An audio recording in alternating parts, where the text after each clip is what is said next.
Hello అండి అందరికీ. ఇడ్లీ పాత్ర లేకుండా ఇడ్లీ ఎలా పెట్టుకోవాలో చూడండి. ముందుగా ఒక వెడల్పాటి గిన్నెలో నీళ్లు పోసుకొని ఈ విధంగా మన దగ్గర స్టాండ్ ఉంటుంది కదా, అది పెట్టుకోవాలి.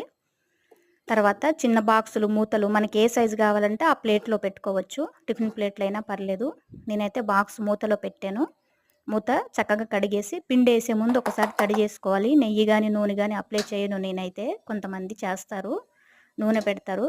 నేను అస్సలు పెట్టనండి. ఈ విధంగా పెట్టేసి 5 నిమిషాలు మూత పెట్టుకోవాలి. చక్కగా ఉడికిపోతుంది. చూసారా, ఇడ్లీ మనకి రెడీ అయింది. ఇప్పుడు చేతికి కొంచెం తడి చేసుకొని చూసుకోవాలి. చేతికి అంటకపోతే మనకి ఇడ్లీ ఉడికిపోయినట్టు.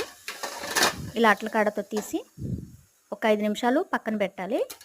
కొంచెం చల్లగా అయిన తర్వాత అదే అట్ల కాడతో చుట్టూ ఇలా తిప్పేసి తీసేసుకుంటే చూసారా ఎంత సాఫ్ట్గా, ఎంత మెత్తని ఇడ్లీ మనకు వచ్చేసింది. అదే చిన్న ఇడ్లీలు 4 తినేవాళ్ళు ఇది ఒక్కటి తింటే సరిపోతుంది. చుట్టాలు వాళ్ళు వచ్చినప్పుడు ఇడ్లీ పాత్ర తోమడం చాలా కష్టం కదండి.